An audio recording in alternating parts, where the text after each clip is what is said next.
Tengan ustedes un buen día y sean bienvenidos a la exposición. Amigos, antes de nada, me permito presentar a los integrantes que harán de este momento un hecho fantástico.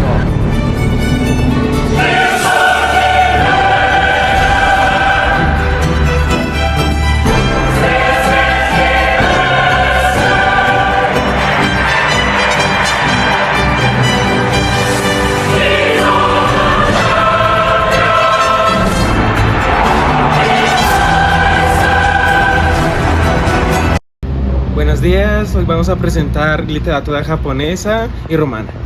Estas son las infografías que hicimos, la romana y japonesa.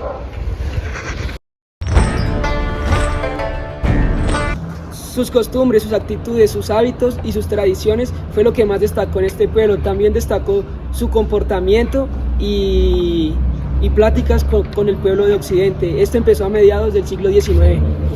Las características de la literatura japonesa se basan en encontrar el sentido del ser humano y del mundo. También se puede decir que el amor, la poesía y en obras literarias también. El referente general es la historia de Genji o la novela de Genji o el romance de Genji. Esto es una novela clásica de la literatura japonesa, considerada por muchos la novela más antigua de la historia.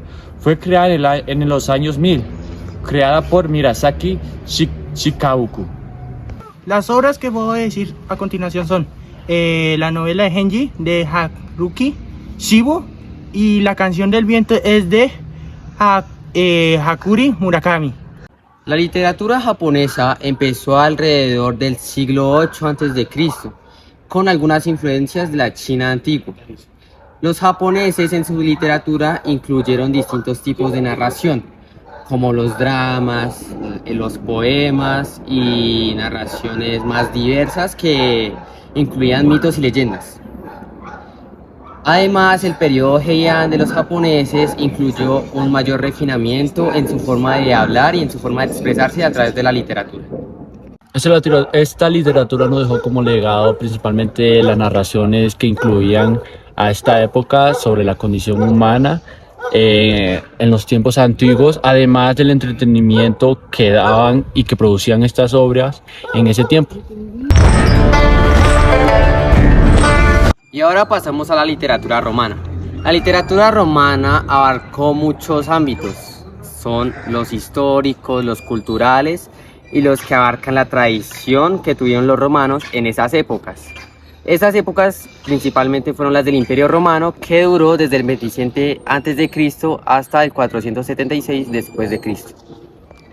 Sus características fundamentales de esta literatura romana es la diversidad de géneros, la influencia de la cultura, la griega, la conexión con la historia y la mitología en la cual se daba en esa época y un legado duradero en la cual nos dejó, en fin, esta literatura.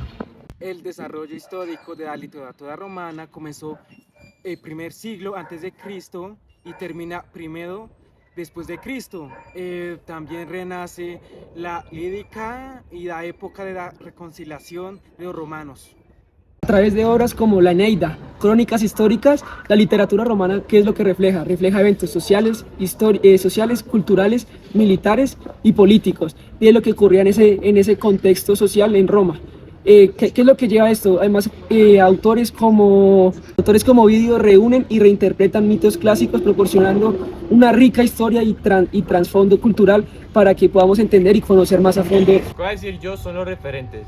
El primero es Virgilio, su obra emblema es la Eneida. El segundo es Ovidio, su obra emblema es la Metamorfosis. El tercero es Horacio. Su obra emblema es las Odas. El cuarto es Cicerón. Su obra emblema es de Otaré. El cuarto es Seneca. Su obra emblema es las Cartas para Auxilio. Pues se dice obra emblema porque catan cosas muy importantes o impactantes. La literatura romana ha dejado una huella profunda en los literarios de hoy en día en sus temas universales, modelos narrativos y retratos de la condición humana ha influenciado a escritores de todas las épocas. Bueno, ese fue nuestro video del día de hoy. Esperamos que les haya gustado y muchas gracias por su atención.